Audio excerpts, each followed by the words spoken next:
அதனால பின்னால எல்லாரும் வருத்தப்படக்கூடாது. அதுக்காக சொல்றேன். நடந்த தப்புக்கு நான் யாரையும் குத்த சொல்ல விரும்பல.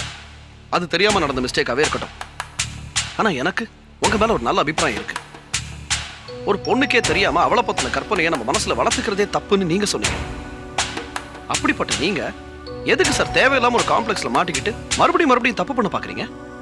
இல்ல செல்வம், நான் சொல்ல வந்து நீங்க ஆசைப்பட்டது விஜய் மேல தானே? அவ்வளவுதானே கல்யாணம் பண்ணிக்கணும்னு நினைச்சீங்க? அப்ப நீங்க அவளை தானே சார் கல்யாணம் பண்ணிக்கணும். அதானே நியாயம். நான் ஆசைப்பட்டது விஜயத்தான். நான் கல்யாணம் பண்ணிக்க நினைச்சதும் விஜயத்தான். அதுக்காக நான் அவ கூட சிரிச்சு பேசி இல்ல வெளியில கூட்டிட்டு போய் சுத்தி கித்தி எதுவுமே நடக்கலையே. விஜய பார்த்தேன், நான் மட்டும் ஆசைப்பட்டேன், முடிஞ்சு போச்சே. ஒரு செகண்டோ ஒரு நிமிஷமோ விஜய்ங்கிற பொண்ணு மேல ஆசைப்பட்டீங்கல்ல, அவளை கல்யாணம் பண்ணிக்கணும்னு நினைச்சீங்கல்ல. இப்ப என்னவோ சுத்தி இருக்கிறவங்க சொல்றாங்க குற்ற உணர்ச்சி அது இதுன்னு பேசிக்கிட்டு ஏன் சார் மறுபடியும் தப்பான முடிவெடுத்து வாழ்க்கை முழுக்க கஷ்டப்படணும்னு நினைக்கிறீங்க?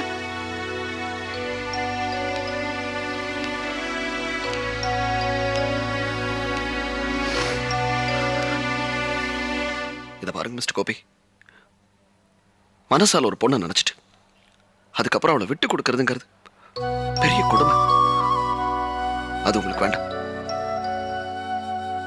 நான் சொல்றபடி கேளுங்க. நடந்ததெல்லாம் சுத்தமா மறந்துருங்க. எங்க அண்ணா அண்ணிக்கிட்ட பேசி விஜய உங்களுக்கு கல்யாணம் பண்ணி வைக்க வேண்டியது என்னோட பொறுப்பு. நீங்க கவலைப்படாம போயிட்டு வாங்க.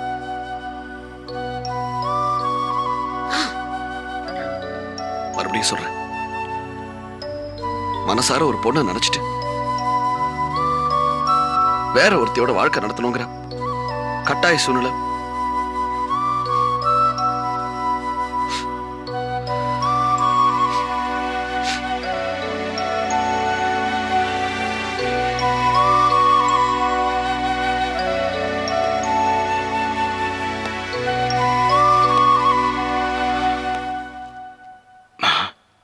வரும்போது உண்மையிலே ரொம்ப குழம்பி போய் தான் வந்தேன். ஆனா நீங்க இவ்வளவு தெளிவாகவும் நம்பிக்கையோடையும் பேசுறத பார்க்கும்போது எனக்கே கொஞ்சம் நம்பிக்கை வருது. என்ன இப்ப நீங்க பேசுறதெல்லாம் நடந்துச்சுன்னா சந்தோஷமா இருக்கும். நடக்கும் சார், நிச்சயமா நடக்கும். கவலைப்படாம போயிட்டு வாங்க. உங்களுக்கும் விஜய்க்கும் கல்யாணம் நடக்க நான் பொறுப்பு. போயிட்டு வாங்க.